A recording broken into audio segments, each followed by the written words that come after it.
On this Valentine's Day, a story of a man whose love for his community and children has impacted generations. As we continue to celebrate Black History Month, News 3's Kim Gusby takes a look back at the life of Lucius Bo Levett, a coach and community leader who had a heart of gold and the will to make a difference.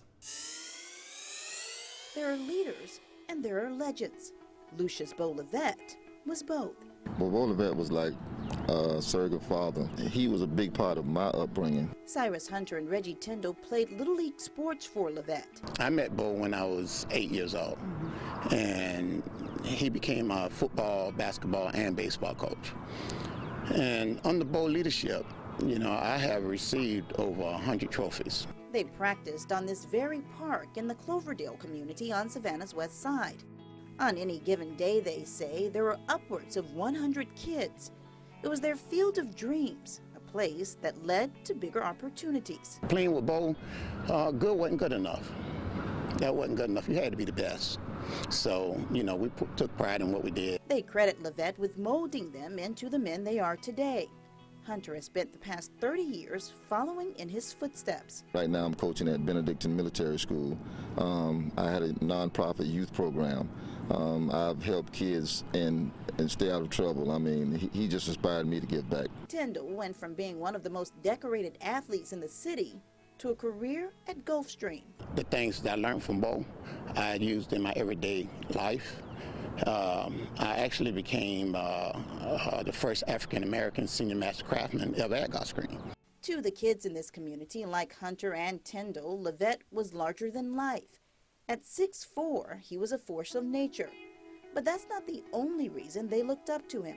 As commanding as his presence, his compassion was more powerful. He would just stop everything and just take that opportunity to talk to young people, to talk to them, to make sure that they understood, hey, are you getting your grade? Are you doing well in school? Make sure the next time I see you, you bring me a copy of your report card. To Horace Magwood, who met Levett as an adult officiating, he was a mentor and friend. Football opened so many doors for me and for the guys who came along with me.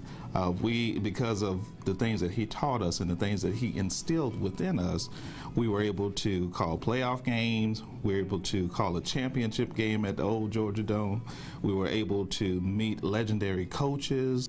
Those doors could not have been opened without someone like Bo Levett taking us under his wing. But to his daughter, Superintendent Dr. Ann Levett, and her siblings, he was everything. And I am definitely a daddy's girl. I will say that just to anyone. You want that time, but we had to share him with other people, and I was not always happy about that.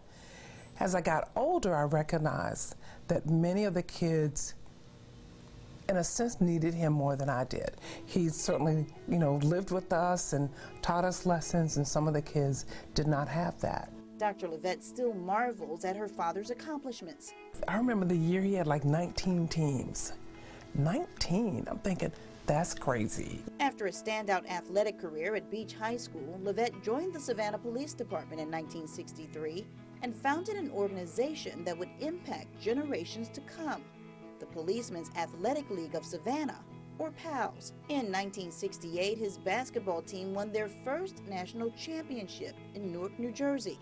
They would subsequently bring home 18 more in the span of 23 years. In 1985, Levett left the police department to travel the world as the equipment manager and referee with the Harlem Globetrotters. Between tours, he came home to counsel coaches and former players. No telling what a lot of us would have been doing if we didn't have that reinforcement outside of our home. And he gave us all of that reinforcement. He took us to other cities and other places to show us that it's another life outside of Savannah, Georgia. In 1996, Bo Levett was inducted into the A.E. Beach High School Athletic Hall of Fame. Later, he was recognized for his career and impact on youth by the Georgia General Assembly. He was also inducted into the Greater Savannah Athletic Hall of Fame. Today, a marker bearing his name stands on the same grounds where he cultivated dreams and taught children to become champions on and off the field. Kim Gusby, WSAV News 3. Bo Levett passed away in 2018. He was 83 years old. As his Hall of Fame citation reads, his record and reputation show he succeeded in his dream of building boys rather than repairing men.